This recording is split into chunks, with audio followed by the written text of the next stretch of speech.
Halo semuanya, selamat datang di channel yang tidak layak untuk dihina ini. Sebelum kita mulai, atur posisi santainya, seruput kopinya, dan mari kita berkhayal. Melihat anaknya menatap Ling Suer, Ying Huan tersenyum dalam hatinya. Ling Suer memang wanita yang cocok untuk Lin Tian, ditambah lagi dengan cerita Ling Suer, kalau masih ada satu wanita yang telah bersama Lin Tian sebelum dirinya. Dan itu sudah jelas, wanita itu memiliki sifat yang lembut. Dia juga memiliki sifat yang tegas, dan juga cerdas dari. Itu dapat terlihat, dari surat yang dibaca Ying Huan. Suer, apakah ada masalah? Tanya Lin Tian dengan lembut, tanya Lin Tian. Itu sudah jelas, dia bisa melihat wajah Suer yang agak bermasalah. Itu, jadi begini, balas Ling Suer dan menceritakan kepada Lin Tian, tentang apa yang seperti yang dia ceritakan kepada Ying Huan pada awalnya.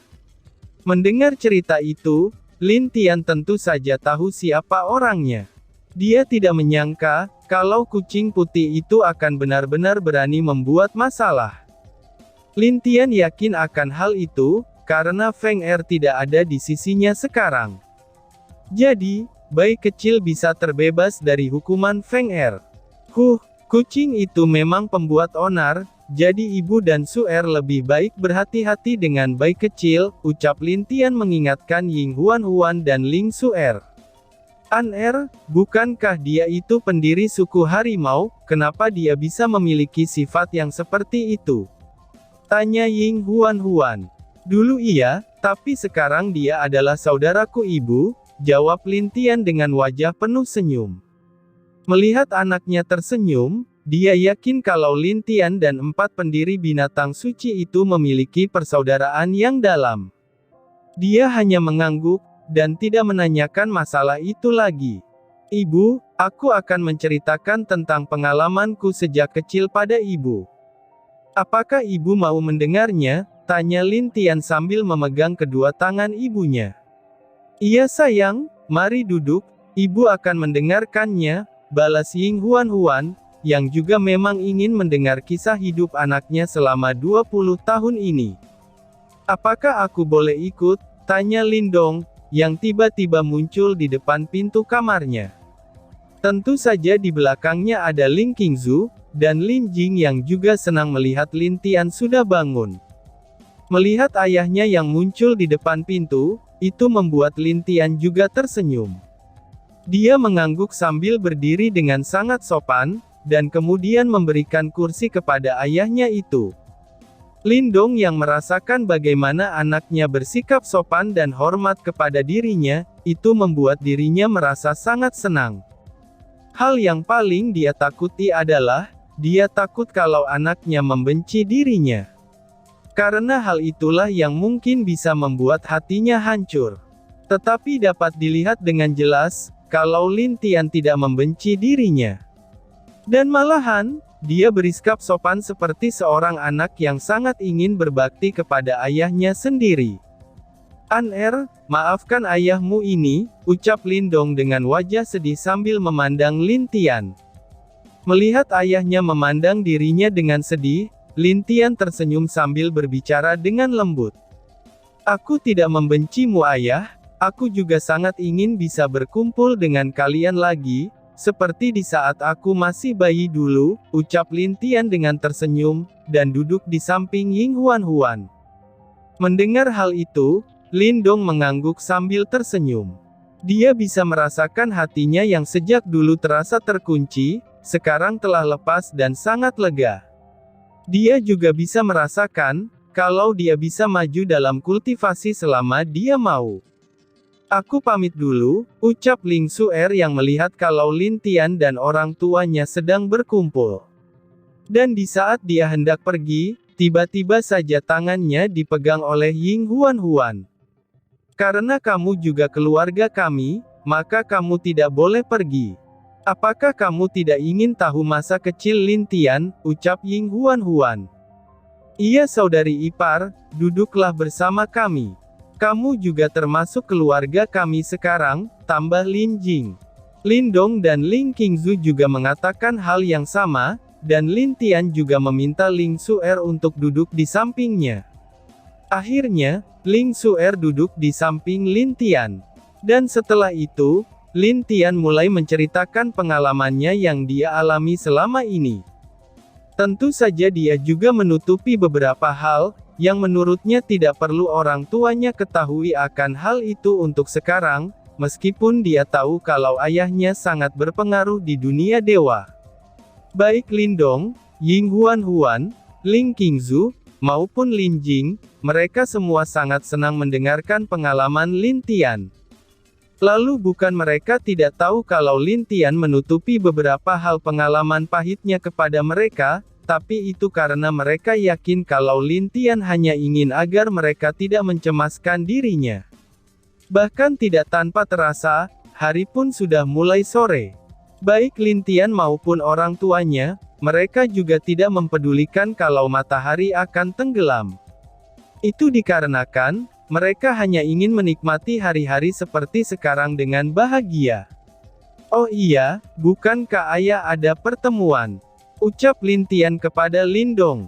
Oh, itu sudah selesai untuk sekarang. Tetapi semua tetua lama itu, mereka tidak ingin menambah bebannya dengan menjaga benua barat. Balas Lindong sambil sedikit menghela nafas. Apakah sesulit itu mengirim ahli ke sana untuk menjaga benua barat? Tanya Lin Tian. Sebenarnya itu tidak sulit, tapi karena banyak ahli tahap dewa di benua barat yang mati karena kutukan darah pendiri naga, jadi para tetua lama menjadi tidak ingin mengirimkan ahli mereka, karena tidak ada dewa lagi di sana, ucap Lindong. Lin Tian yang mendengarkan hal itu sedikit mengerutkan keningnya, lalu dia terdiam untuk beberapa waktu sebelum senyum muncul di wajahnya. Ayah, bagaimana kalau benua barat biar aku yang menjaganya? Tanya Lin Tian dengan wajah penuh senyum. Hah, mendengar ucapan Lin Tian, wajah Lindong dan Ying Huan tiba-tiba saja berubah.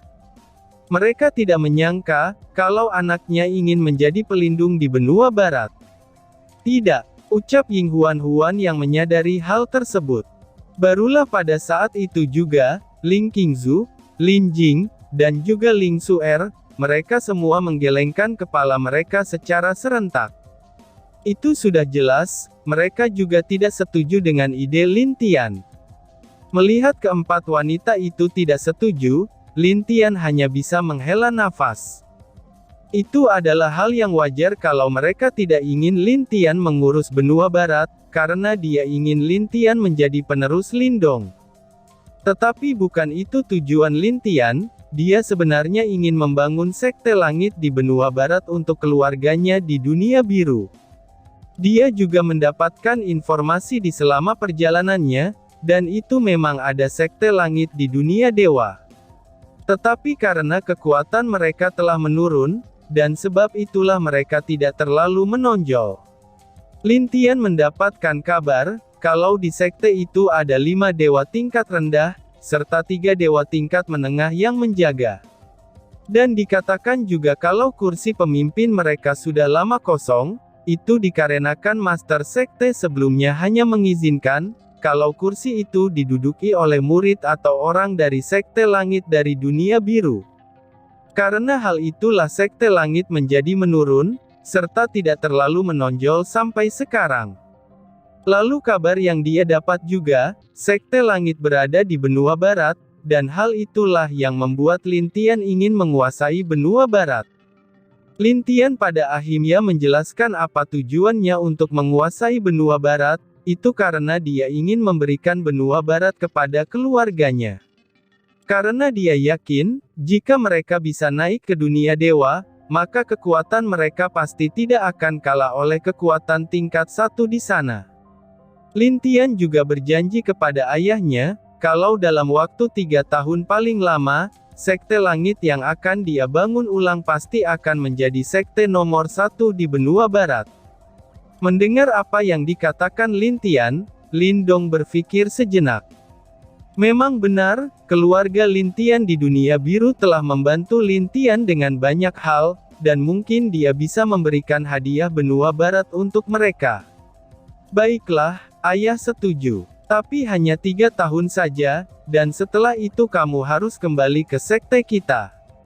Karena ayah dan ibu ingin kamu berada di sisi ayah, lalu ayah dan ibu ingin kamu mewarisi warisan suku dari ibumu, ucap Lindong dan memberikan syarat kepada Lin Tian. Mendengar hal itu, Lin Tian merasa sangat senang. Karena ayahnya setuju dengan apa yang ia katakan, lalu dia berjanji dalam waktu 3 tahun, dia pasti akan kembali ke sekte lagi. Walaupun sebenarnya dia tidak membutuhkan waktu 3 tahun, untuk membantu sekte langit agar menjadi sekte nomor 1 di sana. Karena dengan adanya sekte langit yang lama, dia hanya perlu mengubah beberapa hal di sana, dan dia juga harus memikirkan cara untuk membawa keluarganya dari dunia biru. Ayah akan membantumu membuka portal menuju dunia biru, tapi bagaimana caramu membawa mereka ke dunia ini? Tanya Lindong dengan tersenyum. Itu, ucap Lin Tian yang tampak kebingungan untuk menjawab pertanyaan ayahnya tersebut. Itu benar, bagaimana caranya dia membawa mereka ke dunia dewa? Karena mereka belum menginjakan kaki ke alam abadi ilahi, Lin Tian pun terlihat sedikit bingung dan diam saja di kursinya. Kamu ini, tidak bisakah kamu tidak bercanda dengan anakmu? Ucap Ying Huan dengan tersenyum. Bercanda, apa maksud ibu? Tanya Lin Tian dengan bingung. Jadi begini sayang, ayahmu ini memiliki harta yang dapat menampung orang di dalamnya. Meskipun kamu memiliki kalung binatang, tapi itu tidak cocok untuk menampung manusia di dalamnya. Namun, itu berbeda dengan harta milim ayahmu, ucap Ying Huan dan menjelaskan. Lin Tian memandang ayahnya dengan wajah penuh harapan, dan Lindong melihat wajah anaknya yang sangat berharap kepada dirinya. Lindong tersenyum bahagia, lalu dia mengeluarkan sebuah pagoda hitam yang seukuran tangannya, dan tingginya tidak kurang dari 30 cm. Lin Tian yang melihat pagoda itu sangat kagum, karena itu termasuk harta tingkat dewa.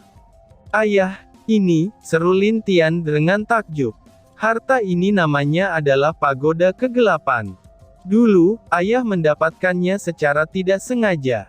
Sedangkan fungsinya, itu seperti yang dikatakan oleh ibumu. Dan juga, masih ada beberapa fungsi lain dari pagoda ini, ucap Lindong. Dengan tenang Lindong menjelaskan beberapa kegunaan lainnya dari pagoda kegelapan, dan Lin Tian yang mendengar penjelasan Lindong tentu saja merasa senang. Dia sangat bahagia, karena dengan harta ini, dia bisa membawa keluarganya angkatnya naik ke dunia dewa. Kamu harus ingat, yang boleh kamu bawa adalah orang-orang yang sudah di alam abadi. Karena jika kamu membawa banyak orang di bawah alam itu, maka mereka akan mendapat murka dunia dewa setelah mereka keluar dari pagoda kegelapan, ucap Lindong. Lin Tian pun mengangguk, dan itu pertanda kalau dia mengerti dengan apa yang dijelaskan olehnya tadi. Lindong juga mengatakan, setelah dia kembali ke sekte, dia akan langsung membuka portal ke dunia biru. Tentu saja bagi Lindong itu adalah hal yang mudah, dan tidak terlalu sulit baginya. Lindong juga mengingatkan Lin Tian, kalau dia harus menutupi kekuatan aslinya dari dunia biru sesaat dia akan masuk. Karena sudah pasti, dunia biru tidak akan menerimanya meskipun dia telah berada di tahap dewa tingkat menengah. Ayah, bukankah orang yang berada di alam dewa itu bisa bebas pergi ke dunia lebih rendah? Tanya Lin Tian dengan heran. Karena setahu dirinya, jika seseorang sudah berada di alam dewa, dia bisa menghalangi mata surgawi kepada dirinya. Tetapi setelah mendengar apa yang dikatakan Lindong, ini membuat Lin Tian sedikit tidak mengerti. Lindong kemudian menjelaskan beberapa hal, kenapa dia tidak boleh menunjukkan kekuatannya. Itu karena, dia dapat merusak dunia tersebut. Mendengar hal itu, Lin Tian hanya mengangguk setuju dan mengerti. Akhirnya Lin Tian memutuskan dalam beberapa hari lagi, dia akan pergi ke benua barat bersama ayahnya, untuk mengikuti pertemuan yang diadakan 1 minggu lagi. Tentu saja sebelum itu, dia harus menemukan sekte langit yang sudah melemah tersebut dengan cepat. Karena kalau tidak, mungkin dia akan gagal menguasai benua barat. An-Er, apakah kamu akan pergi lagi? Kenapa tidak kembali dulu bersama ibu? Tanya Ying Huan dengan wajah sedih. Ibu, aku pasti akan pulang. Ibu tenang saja, aku tidak akan lama kok, balas Lin Tian dengan wajah lembut, sambil memegang tangan Ying Huan. An-Er, bagaimana jika sebaiknya kamu pulang dulu, dan setelah beberapa hari, barulah kamu pergi, ucap Ling Qingzu yang juga tidak ingin Lin Tian pergi. Pada akhirnya kedua wanita itu mencoba menghentikan Lin Tian, dan itu membuat Lin Tian terus berusaha membujuk mereka berdua.